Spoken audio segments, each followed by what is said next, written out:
Yo, yo, yo, what is going on, everybody? Welcome to the Fantasy Addiction Network. It is already time for week 2. Hard to believe that it's coming at us this fast, but this is going to be it for the rest of the year. We've got constant slates coming up over and over again. We got to stay up to date with everything that's going on. Lots of injury news, accurate overall.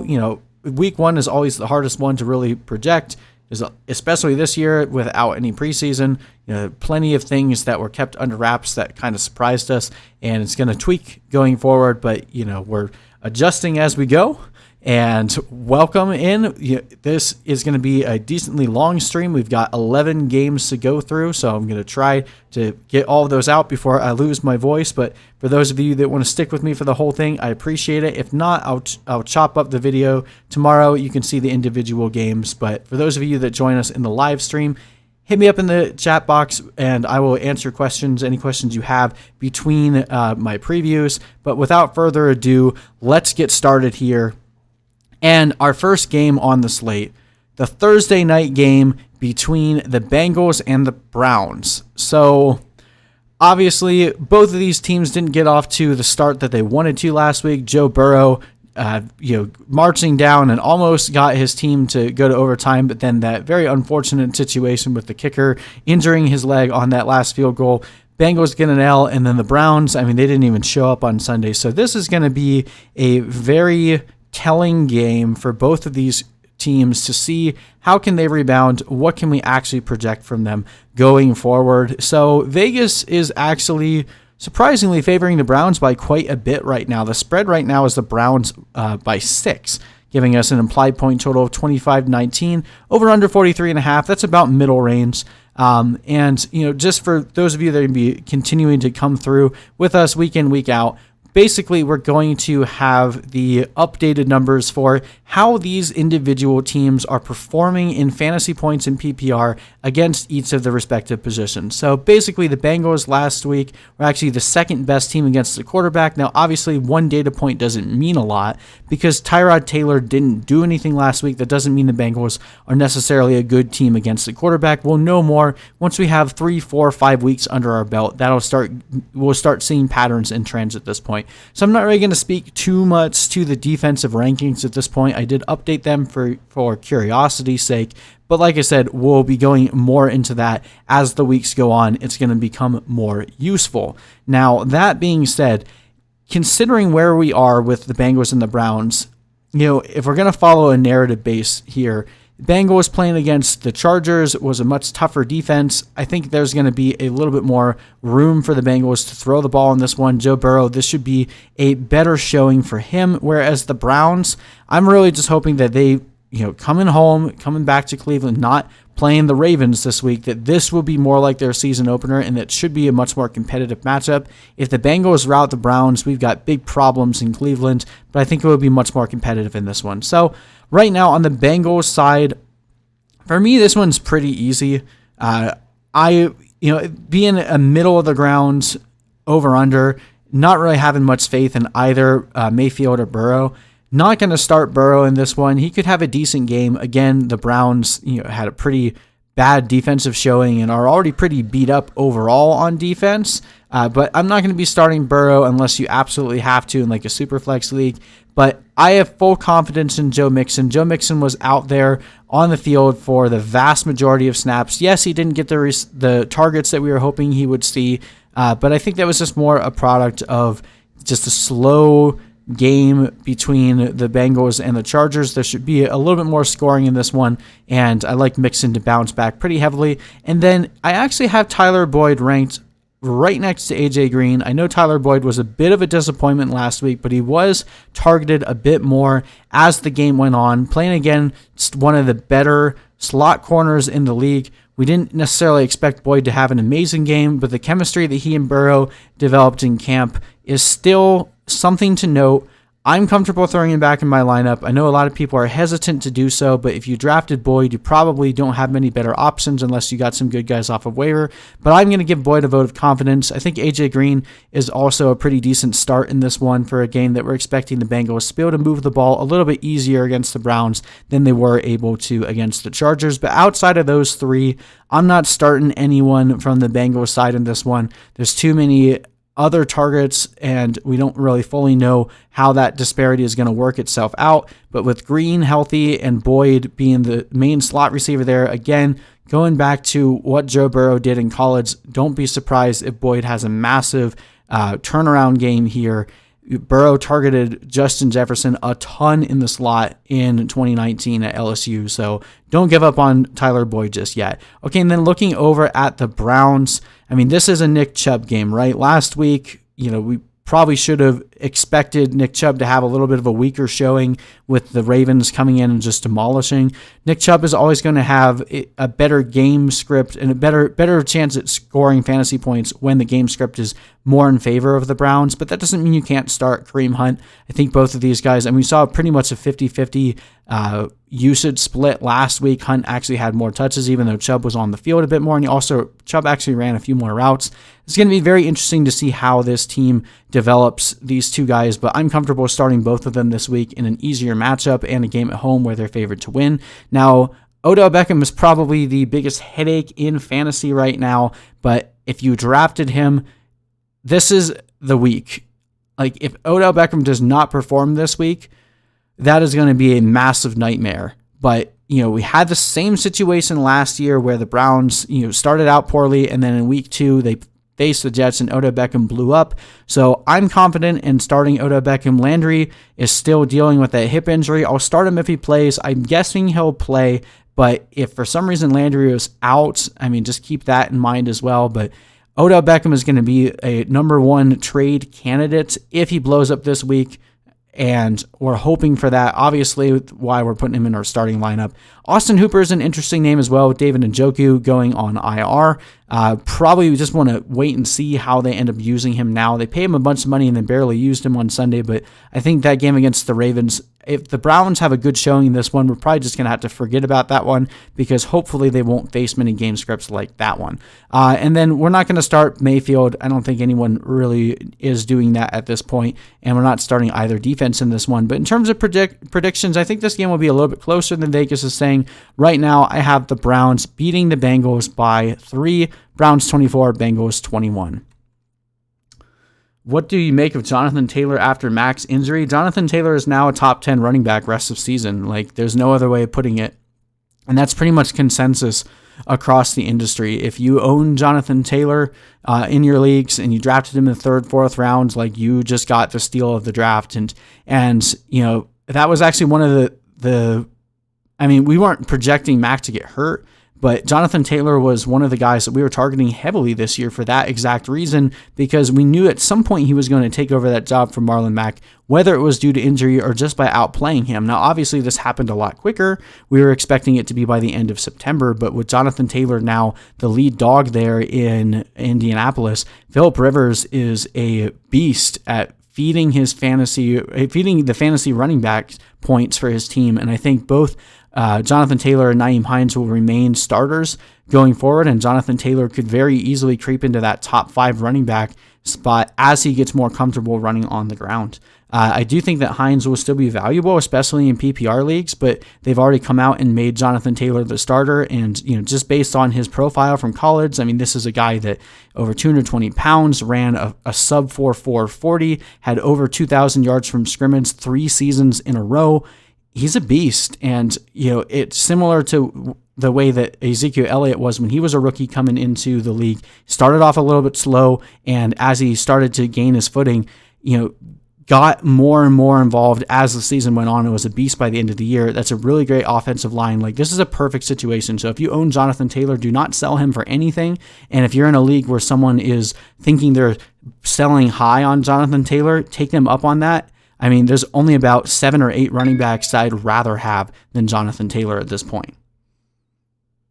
Okay, all right, let's jump over to the Giants and Bears. So this is going to be a less exciting game on the slate this week.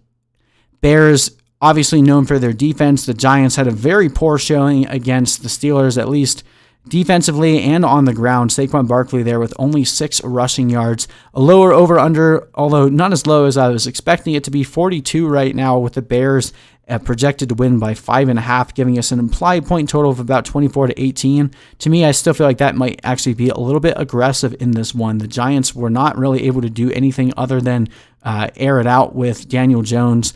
And, the Bears aren't as good of a defense as the Steelers, but playing in Chicago, this is going to be a really messy game for fantasy and probably one that we're going to be avoiding most options here. So when we look at the starts and sits on this one, obviously you're starting Saquon Barkley. If you joined us last night for our risers and fallers video, Saquon Barkley is the number one guy to just hammer for trades right now. If you have that guy in the league that owns Saquon Barkley that freaks out after one poor performance, like this is the week to go after him, very similar to Christian McCaffrey last year when he played the BUCS. He's going to have a good game because he always has that baseline of usage in the passing game. Now the Bears were able to successfully slow down Marvin Jones and the Lions pass attack last week, but the Lions were able to get a lot of work done with their tight end. So while Evan Ingram had a very dismal showing in week 1, there was a lot of almosts with Evan Ingram. There was a very easy touchdown that he just didn't run the route quite the way that Daniel Jones thought he was going to. He had multiple drops in that game. So Evan Ingram went from, one of the worst tight ends on the week. If 2 or 3 of those plays had gone the way that they should have, he would have actually been, close to the top. So Evan Ingram is a guy that I'm going to put my faith in one more time and say, yes, you had a crappy week 1. I think that was just knocking off some rust. We saw that the Bears struggled against the tight ends in week 1. I think Evan Ingram is a solid start in this one. Now, in terms of Slayton and Shepard, I'm not saying you don't start them. I'm just concerned. We've seen this disappearing act with Slayton before, where one week he is an absolute beast and the next week he completely disappears. The Bears, again, are good at slowing down opposing receivers. So if you have to start one of them, I guess I would still go with Slayton for the upside. I'm just not very convinced at this point that Slayton is going to be a consistent every week starter. It could just be a garbage time situation where the Giants are always getting behind in games and Slayton becomes that guy, but not someone I'm going out of my way to start this week. Okay, jumping over to the Bears, I think David Montgomery is actually a pretty decent start this week. He looked all right against the Lions. He didn't get used as much as we were hoping for, but I think they're easing him back into the game as he's recovered from that groin injury. So expect him to get closer to the 20-25 touches that you were hoping for when you drafted him. And the Giants, they were okay at stopping the run with James Conner there, and then Benny Snell was able to put up 100 yards against them. So the Giants run defense doesn't really scare me that much. I expect this to be a game where the Bears are kind of controlling the game flow for the most part. So David Montgomery is a fine start this week. Allen Robinson is going to be a beast. He's fighting for that contract according to his agent and what's happened. He cleared the air with Matt Nagy. He's going to keep playing, and he wants to either get paid or if he ends up getting traded, they're still going to continue to use him in this high targeted role, because he's clearly their best option on the team. So not going to get cute. We're starting Allen Robinson here. And then, of course, the Bears defense is going to be a really good play this week with the way that the Giants offensive line looked last week. Daniel Jones was the most pressured quarterback of any quarterback in the league. Plenty of opportunity for Khalil Mack to get a lot of sacks and some turnovers in this one.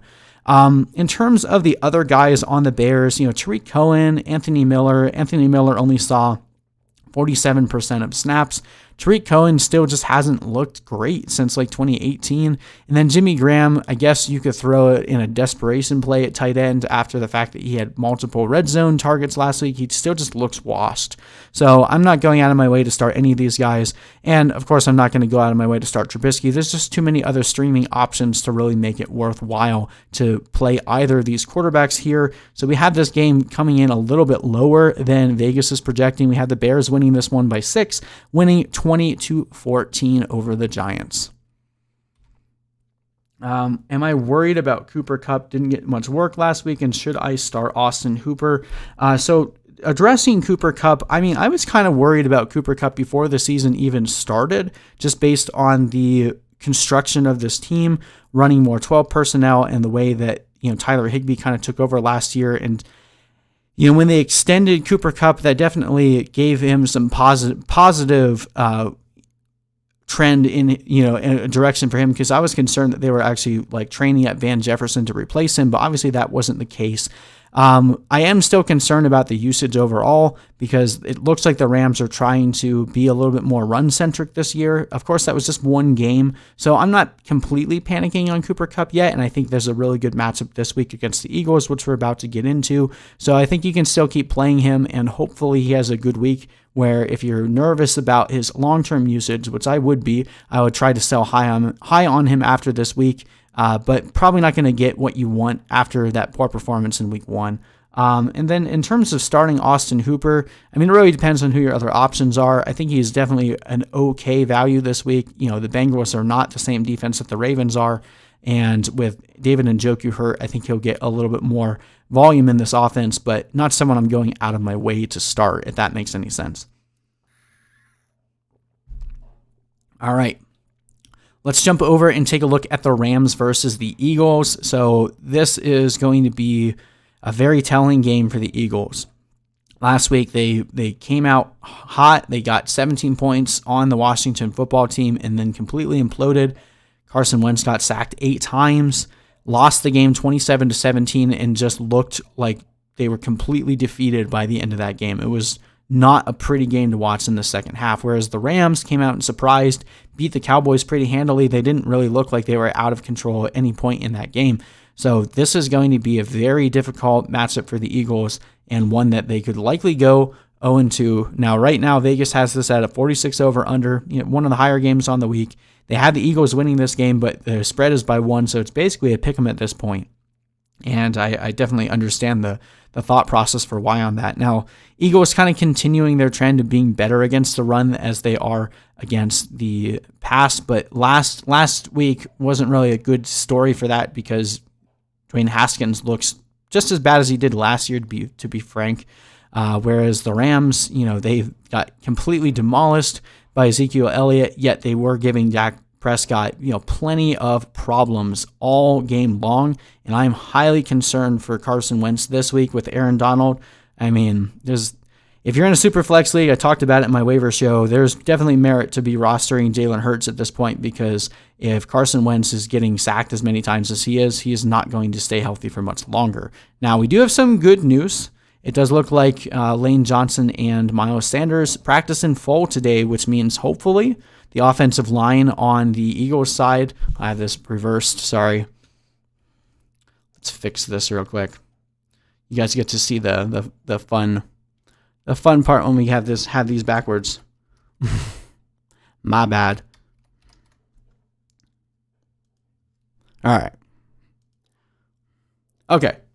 So, back to what I was saying, good news is Lane Johnson and Miles Sanders are looking to be back this week. Both practice in full. That's good news. And I think if you have Miles Sanders, you probably were sweating last week. And if he's coming back in, he's practicing in full. If he practices in full for the rest of the week, I'm definitely comfortable starting him. We saw Ezekiel Elliott completely destroy the Rams, and that was with a pretty beat-up offensive line for the Cowboys as well. So I think Sanders is in a really good spot to dominate this week. And, of course, you're going to start Ertz and Goddard. After the way Goddard looked last week, you'd be dumb to not start him. Oh gosh, the defense is mixed up as well. Sorry guys, this is what happens when I do this way too late at night. So we will cut this out in our cut of this, but apologize. Okay, no more mistakes. Okay, so yeah, Ertz and Goddard, of course, are going to be really good starts in this one. Zach Ertz, only 3 catches last week, but still had 7 targets, whereas Dallas Goedert was the highest targeted guy on the week. And I think we'll see that back and forth continue. We saw this last year with Ertz and Goddard. That was just the way that it worked. Goddard started to, really see some more usage. Now, the concerning thing for Ertz will be if Goddard starts getting more usage in the single tight end sets, but over the last week, it was still mostly Ertz there. So I'm not highly concerned about Ertz at this point. I think Ertz is actually still probably the better play, but both of these guys are top 10 options until further notice. And I'm comfortable starting both defenses in this one. I think this will actually be a lower scoring game than people are projecting. With both of these teams dealing with some pretty shaky offensive line play right now, there should be plenty of sacks to go around, plenty of turnovers here. Not really looking to start either Goff or Wentz in this one. So I think this will end up being a decently lower scoring game. Now, with Deshaun Jackson and Jalen Reagor, that is a more interesting play here. Deshaun Jackson definitely disappointed for anyone that started him last week. We knew what he did last year against Washington in week 1, and maybe Washington just has a really good defense that we just didn't fully anticipate. But I'm nervous starting Deshaun Jackson. And, as Jalen Reagor continues to get more and more usage in that offense, it might be very difficult for Deshaun Jackson to carve out a role for himself. So I'm not sure who Jalen Ramsey will shadow most of the game. I'm probably just going to avoid any receiver option in this game between Jackson, Reagor, and Ward, and look more towards the run game and the tight ends there. Whereas on the Rams side, I'm pretty sure at this point you have to start Woods and Kupp. Woods, phenomenal, 6 catches for over 100 yards on Sunday against the Cowboys. He's just one of the most undervalued guys week in and week out. Robert Woods, always getting it done for your fantasy teams. And then Cooper Kupp, so we've already kind of discussed, less usage over in the past week. And we kind of started to see that trend at the end of last year, where if he wasn't scoring a touchdown, technically his game would have actually been pretty poor. But I do think he will rebound and at least score a touchdown in this one. And, overall, I think both of these guys are plenty good starts. And then Tyler Higbee, although didn't do as well as we were hoping for on Sunday, he was still on the field a lot, got plenty of targets, and Gerald Everett dealing with that back injury there. I think Tyler Higbee remains a pretty decent start. We saw Logan Thomas get a lot of work against the Eagles last week. But I think, again, you're comfortable starting both defenses here. This would be plenty of sacks to be had for both the Eagles and the Rams. Now, with the running game, I'm a little more concerned. As we know, the Eagles' front seven is a bit tougher against the run. Now, they did improve their passing defense a little bit this year, but overall, I'm still concerned with the usage split between Malcolm Brown and Cam Akers. We saw Malcolm Brown come out last year and perform better than Todd Gurley in week 1, and then he completely disappeared over the course of the rest of the year. I don't think that's going to happen as quickly this year because Cam Akers is a rookie, and it'll probably take him a little bit longer to get back into the fray of things. But I think chasing the points with Malcolm Brown could be a fool's errand, especially in a tougher matchup against the run here. So if I had to start one, I would start Malcolm Brown, but I think you probably have a better option. I would wait it out and see what he does. If he ends up performing well again, then that gives us a little bit more information, but I wouldn't be rushing out to start either of these guys in this game, and we're not going to go after any of the other receiving options here. Okay, but for predictions in this one, I have the Rams winning this 23-17. Again, I have it a little bit lower. I'm taking the under in this one, but I think the Rams can pull it out. I think right now the Eagles are going to need an easy matchup and just some time under their belt with their whole team, in cohesion. But it was a mess on Sunday, and I'm not confident in predicting the Eagles to win anything at this point. Should I drop Stafford and pick up Minshew as my quarterback too? You can. Minshew has a pretty decent schedule coming forward, so if you're looking to stream him, I don't know who your quarterback 1 is, but if you need someone that could potentially start, you can start Minshew, but I'd probably just stick with Stafford. Once Golladay gets back, Matthew Stafford is going to have a lot of good games as well, and he's not going to play the Bears every week. And then let's see, Drew Lock, Miles Sanders, Connor, Michael Thomas, Kenny Golladay. Dude, man, you just got you just got all the bad luck this week. Well, I don't know what your bench is, but hopefully Kenny Golladay is back and Michael Thomas will recover soon. Hopefully you have Benny Snell on your bench as well. So, Breeze is the interesting person here because I talked about this in the Risers and Fallers video as well. I'm almost confident throwing Breeze back to the waiver wire if you need a start, because without Michael Thomas there, I'm not really comfortable starting Breeze at any point now. I'd almost rather have Stafford than Breeze at this point. But that being said, he does have a very decent playoff schedule, and Michael Thomas should be fully healthy by that point. So it's not like something you have to do. Quarterbacks are really easy. Honestly, I would just drop the guy that, if you end up needing to start Minshew, drop whoever has the worst matchup that week and then pick him back up the next week. So, but Breeze has a bigger name, so he'd probably find his way onto another team's bench if you drop him. So, for what it's worth. And also, thank you guys for those of you that are watching live. Do me a favor and hit that subscribe button. We're like 40 subscribers away from finally becoming YouTube partners. It's been a long haul. I've been working my butt off to try to get to that point. So if you can help with that, I'd really appreciate it. Thank you. But yeah, let's get to the next game here and look at my favorite game on the week. We have the Falcons and the Cowboys. Highest over-under on the week, rightfully so, 52.5.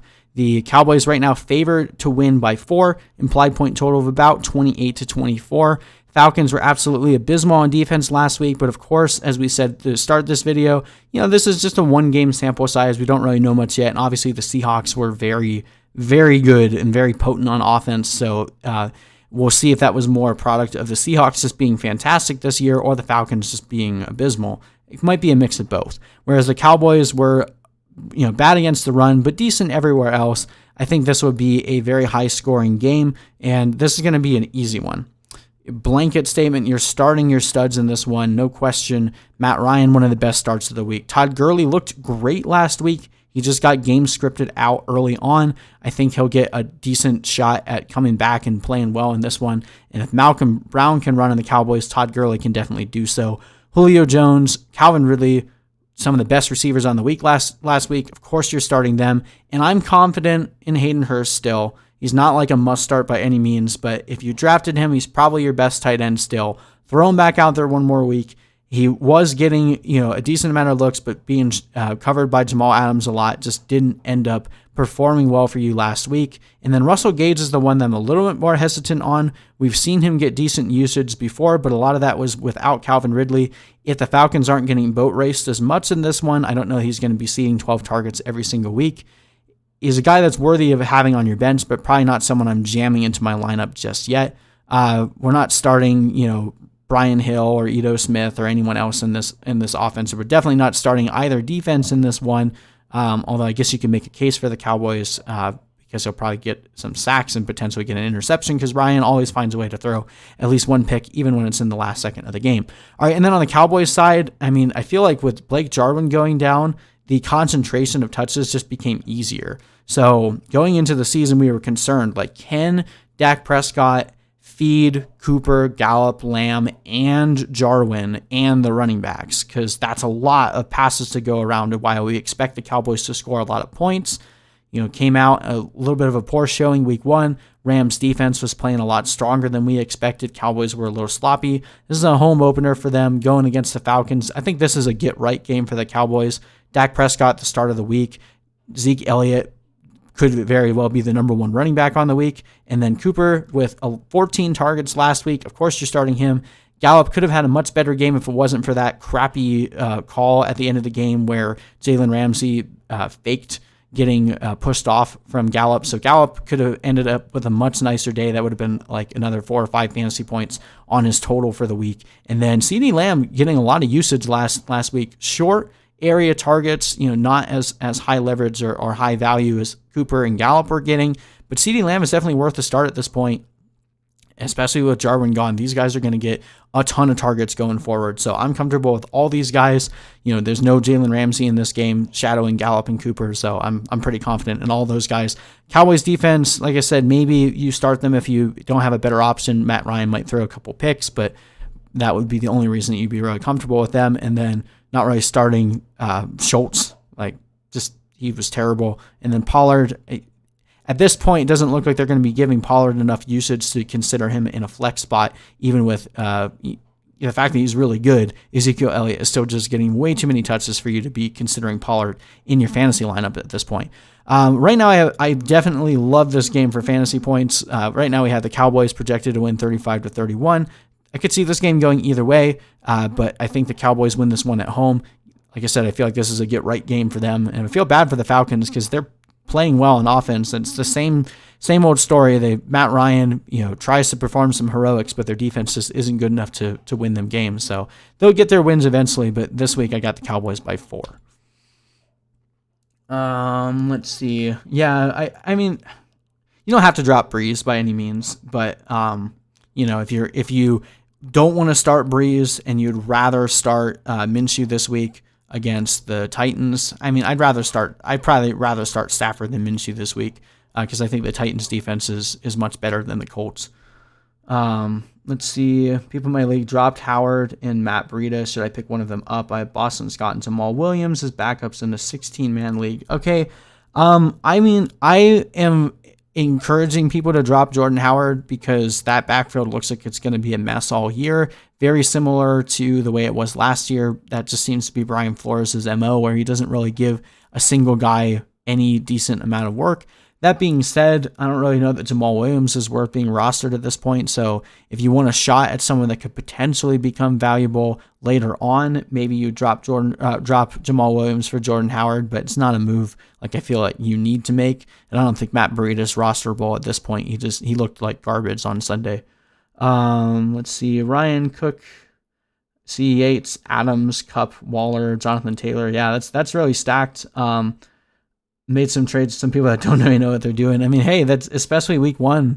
Like, people freak out, and that's what we talked about a lot in our risers and fallers video yesterday. If you guys go check that out, like, one of the best weeks to make trades is immediately after week one when everyone starts panicking. Like, especially if you look at the lowest scoring team in your league and they're like freaking out because everyone that they thought was going to be great is now either injured or is playing poorly. Like, you can maneuver some really nice deals for you if you just have faith that week one was an anomaly, which a lot of times it is. By week two, a lot of the ship rights itself, and we have, once we have more than one data point, it becomes a lot easier to detect trends. So if you can make a trade before the trend becomes detectable to the masses, that's normally a good time to make some moves. Okay, let's jump over to the Panthers and the Buccaneers, a divisional battle in this one, and one in which I think will be kind of lopsided. So right now, over under 47.5, I feel like that is probably a bit high. The Buccaneers defense pretty strong. Panthers defense very not strong, very weak. Buccaneers favored to win this one by 9. And last week we're able to successfully at least slow down Drew Brees and the Saints. Drew Brees didn't even top out over 200 passing yards. Alvin Kamara barely had anything going on the ground. Only reason the Saints dominated that game was because their defense was much better than the Buccaneers offense. And, in this one, I think this would definitely be a get right game for Brady and co. in Tampa Bay. Panthers were not able to do anything to slow down Derek Carr and company last week. And while Brady definitely didn't look as sharp as we were hoping he would, there's no way I'm projecting the Panthers to win this game against the Buccaneers, especially at home. Like, this is going to be a really tough game for the Panthers, especially on defense. So in terms of who would start on the Panthers, I mean, of course you're starting Christian McCaffrey. That's never in question, even when he plays the BUCS. And last year, the only team he played that was a poor start for him was the game against the BUCS in week 2. So, I mean, like, I get the logic for, maybe he's going to, no. Don't talk yourself out of starting Christian McCaffrey just because this was the one game he had bad last week or last year. Even if he has a bad game, get over it. You still have Christian McCaffrey. Now, I guess the more interesting conundrum here is between DJ Moore and Robbie Anderson. Now, both of these guys had plenty of looks last week. DJ Moore with 9 targets, Robbie Anderson with 8. Robbie Anderson had that nice busted coverage play where he got a 75-yard touchdown, but that was the majority of his fantasy production. Outside of that, wasn't a great showing, whereas DJ Moore had a drop early on in the game, and then he had another play where was open in the end zone. Teddy Bridgewater just overthrew him, so DJ Moore could have had a much nicer stat line than he did in week 1, but that's just how it goes sometimes. Now, my only concern for DJ Moore is he's playing against one of the better slot corners in the league on Tampa Bay. And if he ends up getting shadowed, this could end up being a tough game for him. But I think he can rise above it. He did okay against the Buccaneers last year. So if I had to start one, I'd definitely be starting DJ Moore over Robbie Anderson. And season long, I would much rather have DJ Moore. Like, I feel like DJ Moore is a great buy low candidate. And if he has another poor performance against the Buccaneers, it's to be expected. I mean, they just shut down Michael Thomas. So if DJ Moore starts out with 2 poor performances, that's going to make a really, really nice buy low option for an incredibly talented guy with still the potential to have a really nice season. Just starting off with the Buccaneers here, that could end up slowing things down for him. But I'm not going to be throwing anyone else out here. Teddy Bridgewater had a nice week last week, but Drew Brees can't even throw 200 yards against the Bucs. Are we expecting Teddy to do so? I'm not so certain. Curtis Samuel looks like garbage. Ian Thomas still dealing with turf toe. Definitely not starting the Panthers defense, maybe ever. So the more interesting questions here on the Bucs side. So I think Ronald Jones is a great play this week. He looked better than Fournette last week, and he had the majority of the carries there. And the Panthers are the worst run defense in the league, so that's pretty much a smash for me. I guess you could talk yourself into flexing Fournette, but I wouldn't risk it at this point. Wait until we actually see him demand significant touches before you throw him in your lineup. Brady is a great start this week. The Panthers, again, just not a great defensive team. Godwin is in the concussion protocol. That's why I have the little asterisk there. So if he starts, obviously you're going to start him. Monitor that situation. Chance he doesn't go. It looks like Evans is progressing nicely from that injury. So Evans is going to be a terrific start this week, and hopefully Godwin plays as well. If Godwin does not play, then I think Scott Miller actually becomes a really interesting flex there, because we know how Brady loves the slot receiver. Godwin played, I think, about 65% of the slot routes last week. So if he doesn't play, Scott Miller becomes a really interesting guy in this game that we're expecting Brady to be pretty dominant. And I think the Bucs defense is definitely a good start this week.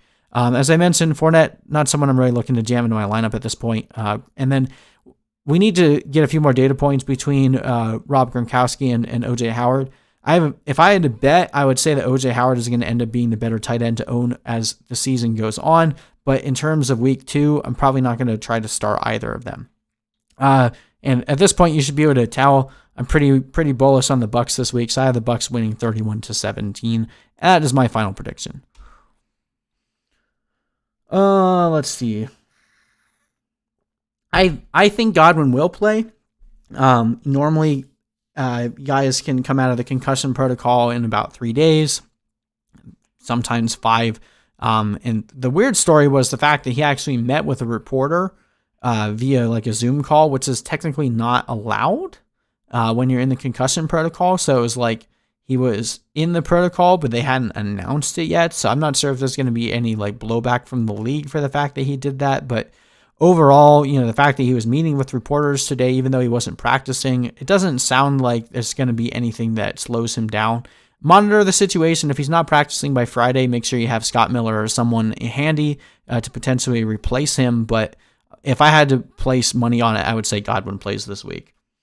Would I start Gallup over DJ Moore? Oof, probably not.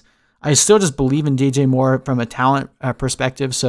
And there's still the chance that the Buccaneers just completely boat race the Panthers, and then there's plenty of garbage time for DJ Moore to mop up like 8, 9, 10 targets again, and hopefully he actually gets like 7 or 8 receptions for 100 yards and a score in this one. So while I like Gallup a lot this week, I don't think I would force him into my lineup over DJ Moore unless you're just feeling really ballsy.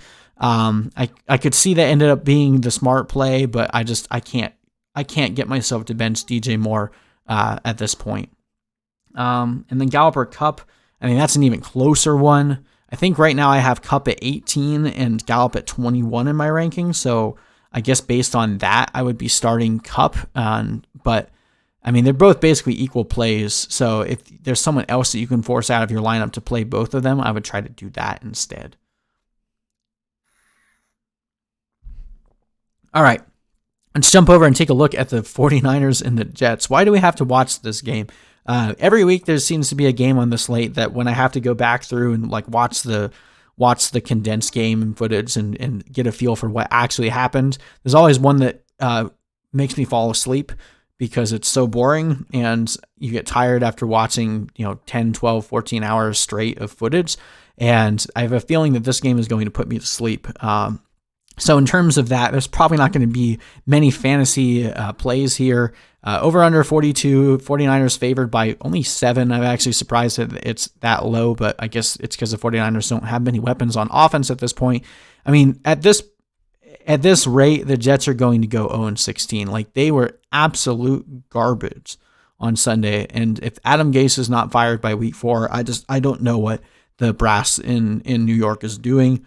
The 49ers, I don't expect them to lose this game, but it's going to be interesting to see how they end up winning it. It might just be where they just run it through the run game with George Kittle dealing with that hyperextended knee and the fact that they don't have any receivers. Looks like Brandon Ayuk might actually be back at this point. It's too early to tell, but he was practicing today. So we'll talk about him, even though I don't have him listed right now in my rankings. So as it stands right now, Mostert, you pretty much have to start. And, I think this might end up being another decent week for him. Although the Jets were really good at slowing down the run game last week, neither Zach Moss nor Devin Singletary were able to get anything done on the ground. Josh Allen was the leading rusher in that game. So, but Mostert is still being involved in the passing game. We saw last week he broke off for that big passing touchdown. I mean, he's one of the few names that they have on this offense. So I think just by nature of conservation of targets, I think Mostert will be a decent play. Of course, you're going to play George Kittle if he's healthy. He's not going to practice all week, so you have to have a backup plan. And, if the 49ers are smart, they're probably going to this game and look and say, dude, we're playing the Jets. I don't think there's any way that we're going to lose this game. We're probably just going to take it easy. So if I had to make a bet right now, I don't think Kittle plays. So make sure you have a backup plan. And honestly, Jordan Reed ends up becoming a very sneaky play if Kittle isn't there. That's why I have him here in our second guest column, but he'll jump up in our rankings if Kittle is unable to go on Sunday. And then the 49ers defense is going to be a pretty decent start. Sam Darnold, I believe, was the second most pressured quarterback outside of Daniel Jones. So there's going to be plenty of eating going on with that defensive line. Jimmy Garoppolo, not a great play, even though the Jets defense was terrible against Josh Allen last week. There's just not anyone for him to throw to, and I expect this to be a very low-scoring game, so there's other starts out there. Jerick McKinnon is an interesting name as well. He might end up seeing a lot more work in the passing game, considering the lack of pass catchers here.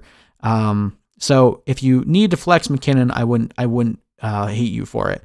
But I'm not throwing Tevin Coleman out there. Kendrick Bourne, Trent Taylor, none of these guys really excite me. Maybe Brandon Ayuk if he comes back. Like I said, we're still waiting to see if Brandon Ayuk is going to go this week. That might be an interesting flex, but probably not going to mess with any of the pass catchers here. It's just a mess over there in San Francisco, and I feel bad for them because this is not necessarily their fault, but they need to figure something out with their trainers. Now, jumping over to the Jets side, I mean, at this point, you really can only ever start Crowder or Herndon, and then Crowder popped up on the injury report today with a hamstring injury, so monitor that situation, because if he doesn't play, then, I mean, other than Herndon, there's really no one that you're throwing into your starting lineup here. I mean, Herndon would basically be the only guy worth getting targets on this offense. He could see a 15-target game if Crowder doesn't play, so Herndon might be a really sneaky tight end play here. And yeah, so I don't even want to talk about the rest of the Jets. We're not playing Gore. We're not playing Adams. We're not playing Perriman. Yeah, just I don't like talking about the Jets, apparently. 49ers should win this one pretty easily. We have them winning 20-10. Let's see. Yeah, I mean, I'd have to see what the rest of your team looks like, but I wouldn't be trading DJ Moore right now. I feel like his value is too low, but if you can end up getting a Julio Jones or Devontae Adams, I won't talk you out of it. I'm Kalen Balazs, if he even sees the field, oh my gosh, is it possible for him to go for negative yardage? That's definitely going to happen if he plays. And then between the 49ers and Tampa D, both of those are great options. I'd probably go with the 49ers defense just because I hate the Jets so much, but I wouldn't be surprised if Tampa was just as potent. So if you have both of them, I would go 49ers. And do I think that Kittle plays? I just talked a good bit about it, but if I had to put money on it right now, I would say no. All right, let's jump over and talk about the Broncos and the Steelers, both teams that we saw play on Monday night, and not each other, but reminiscent, being able to think through what those teams looked like. This could be another very sloppy game. Lots of sloppy games on the slate this week, with the Bears, Giants. We just talked about the 49ers and the Jets. I think this could be another really sloppy game. So those games that have really high valued fantasy assets are going to really stand out, I think, this week because we have a lot of lower scoring potential games here. So right now, this one is one of the lower over-unders on the week, 41. The Steelers are slated to win this one by 7.5. Broncos defense still looked really good even without Von Miller. AJ Bouye is going to miss this week as well, so that might hurt their corner situation, their secondary, but still a pretty good front seven there. And the Steelers were absolutely swarming the Giants last week. So I fear for Drew Lock this week. He may regret having to play this game, especially in Pittsburgh. I mean, this is going to be a very ugly situation for the Broncos. So looks like Courtland Sutton is trending to play. If Courtland Sutton plays, we saw Darius Slayton still be able to go off in that game against the Steelers last week. So I would still be comfortable starting Sutton if he plays. If he doesn't, I'm probably not going to jam Judy into my lineup.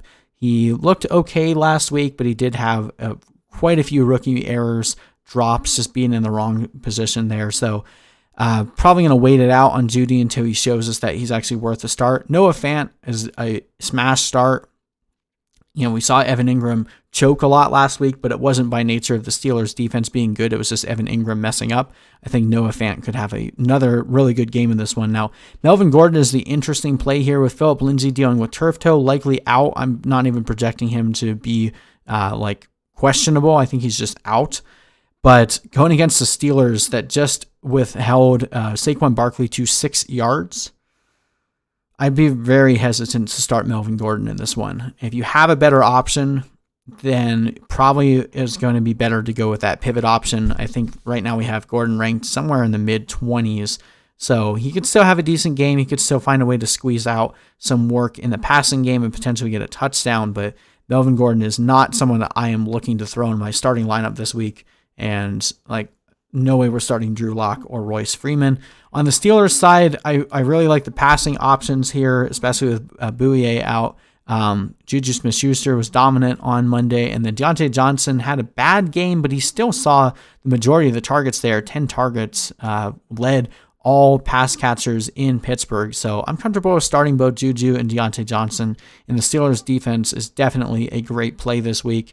Ben Roethlisberger could be a good play as well, although I'm just expecting this to be, like I said, a sloppier game where there's probably a few turnovers on the Steelers' behalf, and we're expecting lower scoring overall. So probably wouldn't be throwing Roethlisberger back out there. And then the Connor Snell situation. So as it stands right now, we have really no news as to whether Connor is going to play. If I had to guess, just based on our history with Connor, knowing how he typically takes a little bit longer to recover, he's probably not going to go. And even if he does, I mean, Connor, I can't even remember the amount of times that Connor started a game when he was hurt and played for like a series or two, got hurt again, and then was out for the rest of the game and just completely dudded your fantasy team. So even if Connor plays this week, there's no way I'm comfortable throwing him into my starting lineup. And then with Snell, he's more interesting, obviously, if Connor is out, but the Broncos were able to, they slowed Derrick Henry down. Derrick Henry did not look great against the Broncos, even though he put up 100 yards. He had to do that on 31 carries. There were a few plays that they completely blew Derrick Henry up. So I'm not sure that Benny Snell is going to really have much room to run against the Broncos. And if Connor plays, there's just no way that I'm trusting either of these guys in my lineup. So they're going to be pretty pressed down in my rankings as the week goes on.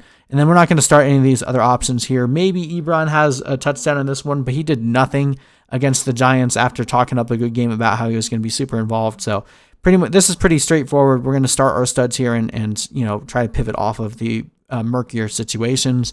But I have the Steelers winning this one in a low-scoring affair. 18-13 is my projection. Steelers by 5. All right. So I pick up Big Ben on the bench as my quarterback backup. He looked good. If you want to have a secondary quarterback on your bench that you can pivot to, I think Big Ben is going to have more startable weeks than not, especially with Josh Allen's terrible schedule over the second half of the season. It might be a good idea to have someone that you can pivot to once his schedule turns over and he starts becoming a guy that we're avoiding. But I don't necessarily think you need to do that right now. Josh Allen is probably going to be a pretty good start for at least 6 weeks. So, if you need the bench spot for someone else, if you have a short bench or you're just trying to figure out, a few wide receiver or running back situations, I don't think you need to do it just yet, but it's not the worst idea in the world. All right. Let's jump over and talk about the Jaguars and the Titans. Now, it's 2020, so things are weird, but every time the Jaguars and the Titans play, Derrick Henry absolutely goes off. Remember, like, Beastquake 2.0 was when Derrick Henry finally came onto the scene and people realized how good of a running back he actually was. And then last year, absolutely destroying the Jaguars as well. We're hoping for a three-peat here with Derrick Henry, but right now, over-under of about 43, considered one of the lower games on the slate, but the Titans are favored in this one by 9. So obviously that's going to give us a lot more push towards the Titans in terms of fantasy production. Jaguars, obviously, playing against the Colts last week, were the worst team against the run. I'm not sure that that's going to hold up because they're not going to play the Colts every week, but it could probably continue to stay, keeping them at number 32 for another week with Derrick Henry here.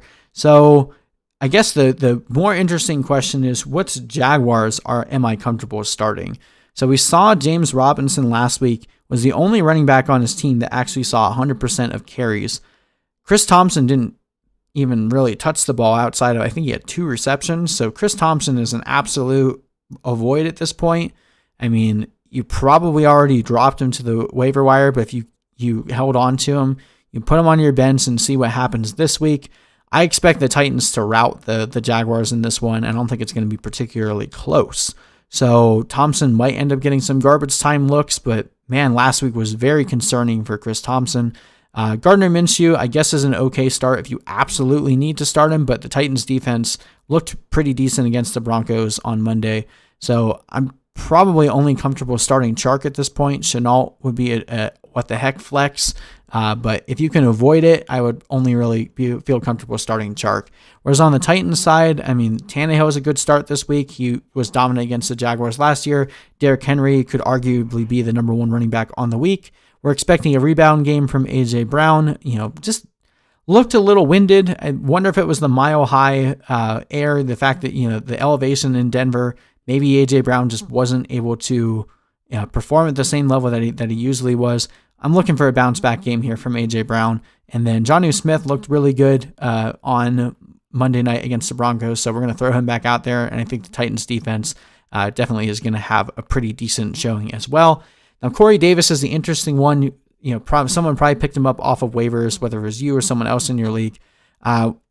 He's done this a lot before where he's had one really good game and then just completely disappeared for like 5-6 weeks at a time. So until Corey Davis actually shows us they can do this consistently, I'm not going to throw him into my starting lineup, but he's definitely a wait and see kind of guy for me. And then not really anyone else on this team that you're looking at. The Titans, I think, will win this one handily.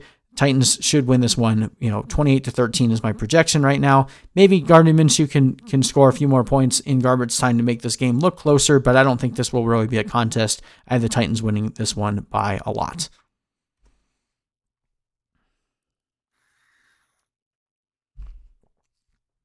Okay, let's jump to another good game on the week. We got the Lions and the Packers. So obviously the Packers coming out last week and completely smashing the over. Aaron Rodgers, playing with a chip on his shoulder, finished one of the highest quarterback scores on the week with 4 scores there. And Matthew Stafford was a little bit underwhelming, playing without Kenny Golladay, playing against the Bears. I think this should be a nice rebound game for the Lions offense as a whole. Packers defense looked to be a little bit slower, not as dominant as they were last year, but that could have just been based on the nature of the game script there against Minnesota last week. That being said, I think there's a lot of really good plays in this one. For the Lions, I think Stafford is a really good play here. He plays against the Packers pretty tough. He normally has a pretty good fantasy day. Last year, a really good game in week 5 against the Packers. Now, Kenny Golladay is still not practicing. So it's still concerning at this point. I don't know that Golladay will be back. If he plays, I think you start him even if he's not going to see a full workload. After what we saw Adam Thielen do to the Packers last week, I think Kenny Golladay is definitely going to be used in red zone situations where he could potentially score some touchdowns. So Golladay becomes a good play if he's back. Marvin Jones is someone that you're going to smash start. He always torches the Packers, it seems. And then TJ Hawkinson, I mean, at this point, there's not that many great tight ends as it is every year. A lot of these breakout guys, we had a few of them break out and some of them we're still waiting, playing the waiting game with. But TJ Hawkinson looked great last week. So if you have him, you're going to be starting him. Now, in terms of the running game, Peterson looked like the better runner. Swift was used in the end zone situation, but if you didn't watch the game, DeAndre Swift absolutely lost the game for the Lions. He was wide open in the end zone and just had a concentration drop where he turned his head too soon and dropped the game-winning pass. So he might be in the doghouse for that one.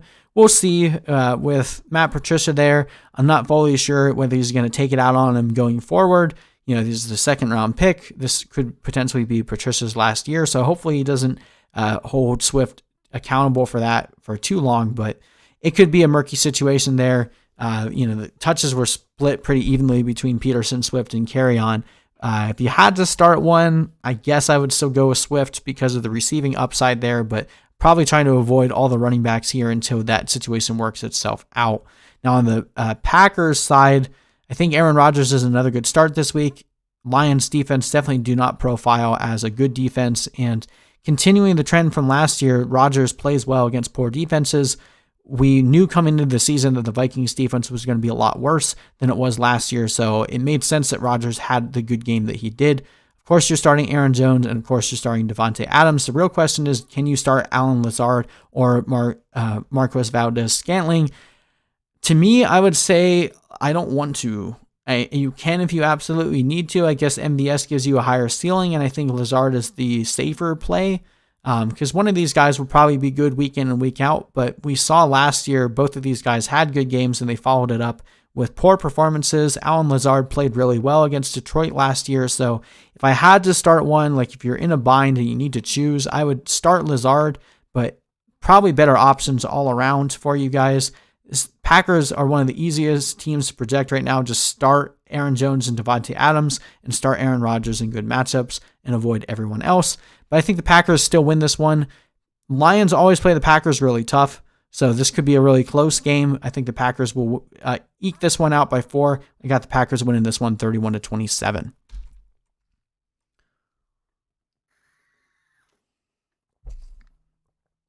Okay.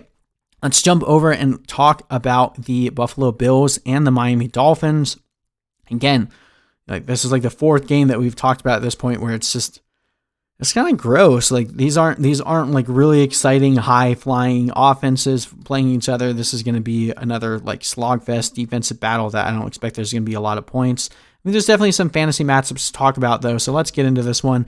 Another very low over-under in this one, 41. Bills are projected to win this one by 5.5. Bills completely destroyed the Jets last week outside of Jamison Crowder's really nice play. There really wasn't any offense to be heard of from the Jets, and that's partially because the Jets just are terrible, but I think the Bills could be one of the more stifling defenses in terms of fantasy points, and then the Dolphins just looked really bad too, playing against the Patriots, who are also a good defense. So I'm expecting a very similar performance from the Dolphins this week versus the Bills that they showed us last week versus the Patriots. Even though this game is at home, I'm not very excited for any Dolphins here.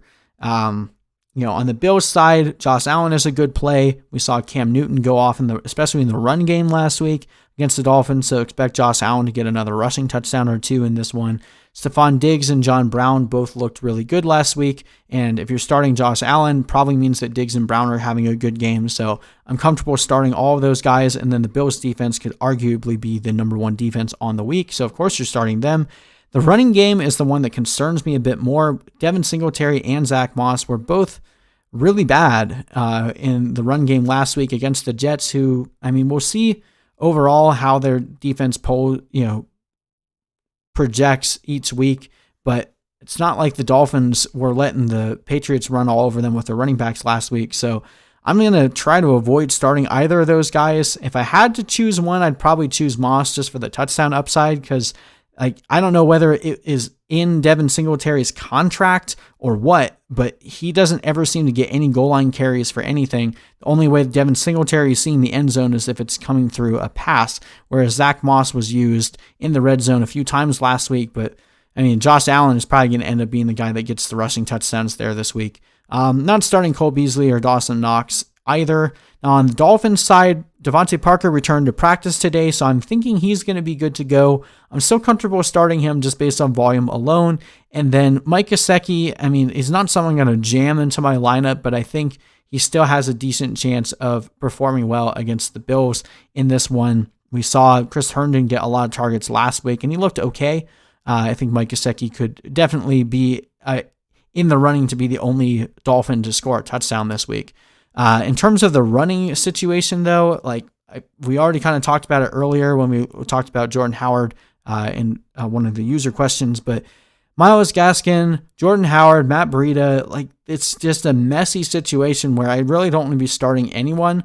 Myles Gaskin had the most workload last week. Jordan Howard missed part of that game due to an injury, but if Jordan Howard ends up getting more of the work this week, will anyone be surprised if Matt Breida all of a sudden shows up as the guy? There's just not really any upside here. The Bills completely stifled the Jets last week. Le'Veon Bell, Frank Gore, none of those guys were able to do anything on the ground, so I'm not touching a single of the Dolphins runners in this one, and definitely not going to be playing Ryan Fitzpatrick. We have the Bills winning this one pretty easily, 21-10, not expecting a super high score here, and honestly, the Bills could score even more points than this if they want to, but it would probably just end up being a low score game because Josh Allen will fumble 2 times in the red zone again.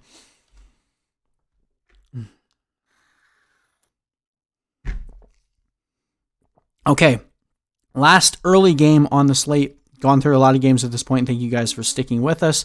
Hit me up in the comment section if you have any questions. I'd love to reach out to you. And then one more time, just asking you guys, if you're watching the stream, you're not subscribed to the channel, please do so. It really helps me out. We're super, super close to becoming YouTube partners. Been working at that for quite some time. So if you could help us out there, I would absolutely love you for it. And thank you. But let's get into this last game. We're talking the Vikings and the Colts. A very interesting game on this week with both of these teams underperforming what they were hoping for last week, coming out with a loss. Vikings get routed by the Packers. Colts lose to the Jaguars in a very nice performance by Gardner Minshew. One of these teams is going 0-2. We'll see which one it is. This game is in Indianapolis and is one of the higher over-unders on the week, 48.5. Colts are actually favored to win this one by 3. I don't really know that I buy that, but I do think this will be a pretty fun game for fantasy. There's a lot of good fantasy options on both of these teams. The Vikings were, like you said, very bad against the wide receiver last week, very bad against the run. We're expecting them to be a little bit tougher against the run as the season goes on, but that secondary is going to be one that you want to exploit. Whereas with the Colts, they didn't really have a competent starter. James Robinson was okay, but they were able to keep the run game of the Jaguars pretty slow. Honestly, the only reason the Colts lost last week was because Phillip Rivers kept turning the ball over in the Colts half of the field and gave Gardner Minshew a short playing field to score a touchdown on him. Other than that, the Colts were the much better team over the Jaguars last week. So this will be a really interesting battle in terms of fantasy starts. The Vikings, I feel like this concentration is super easy as well. Very similar to the Packers. You're going to start Dalvin Cook. You're going to start Adam Thielen every single week that they're healthy. Now, Madison, you could flex if you want to. I probably wouldn't. Last week, he had 14 fantasy points in PPR. He actually had a decent amount of carries and was targeted more than Dalvin Cook in the passing game. Not really sure what that was all about. I'm not projecting that to continue, but if you need a last-second flex start, Madison, you could do worse than that. Kirk Cousins is also a decent start this week. I just don't know that there's going to be enough volume for him to outperform some of the other guys you might potentially be able to get on waivers, but definitely not someone I would completely ignore, especially we'll probably be talking about him in some of our DFS lineups. And then Irv Smith, didn't really do much last week. Kyle Rudolph is still there, probably not starting either the tight ends here or any of the other receiving options. I do think the Vikings defense is probably going to be a bad play until they show us that they actually have some moxie left. Now, on the Colts side, of course, we're going to be starting Jonathan Taylor. He's going to be a must-start every single week going forward, as is Nyheim Hines. Both of these guys heavily involved in both the run and the passing game. Jonathan Taylor will be the lead carrier here, but if he's still getting 3, 4, 5 targets every week, that's going to bring his ceiling up.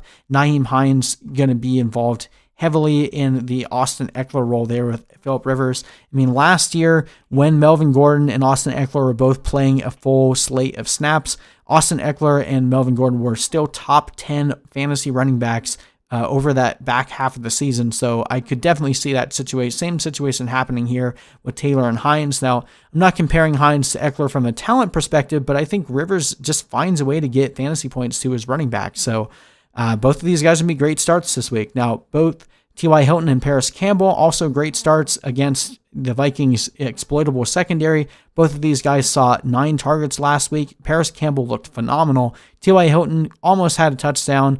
Could have had a much better day, so I'm comfortable throwing him back in my lineup. He's a nice buy low this week as well. So you're starting Taylor, Hines, Hilton, and Campbell. You could start Rivers as well if you absolutely need to. He's probably going to throw too many interceptions for me to be happy, but that could also be coming from the perspective of I play in leagues where you get -4 for interceptions. So if you're in a league where you only get like -1, Rivers becomes a much better play.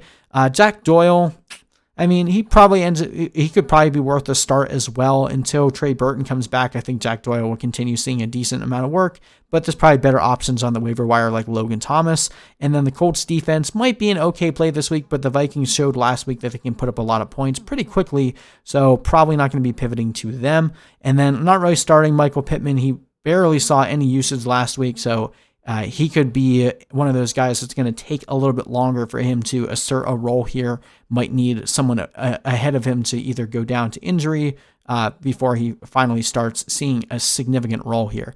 But in terms of this game, I think it would be competitive. I think it would be back and forth. There would be plenty of work on the ground game as the game goes on. I don't expect either team to blow the other one out, so no one's going to have to completely abandon the run. But I do think the Vikings eke this one out. Winning at 24-21 is my projection. That's actually below the under, but I'm still overall pretty bullish on the fantasy prospects of this game.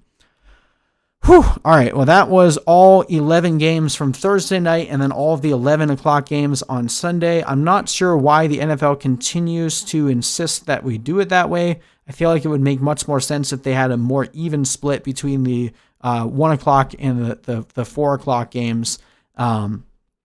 It would make more sense, but that's not for me to decide. So we went through all the games through the 1 p.m. Eastern time slate, and tomorrow we will go through the 4 o'clock and the Sunday night and the Monday night game, going over the remaining 5. So make sure you check us out for that.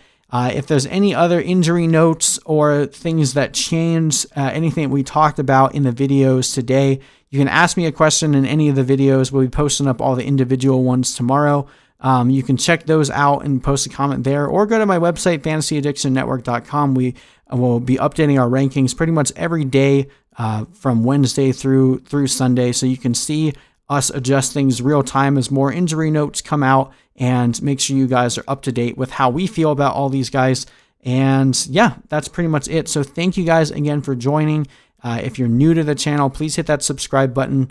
Would really appreciate it. We're like 40 subscribers away from hitting partner with YouTube, so pretty excited about that. But appreciate you guys joining us. Thank you for the comments. I always love being able to engage with you guys. Our goal is to be doing a stream pretty much every night with the exception of maybe Sunday. So make sure you check us out. We'll be streaming between this time every night. And thanks for joining us. So we'll see you guys in the next video.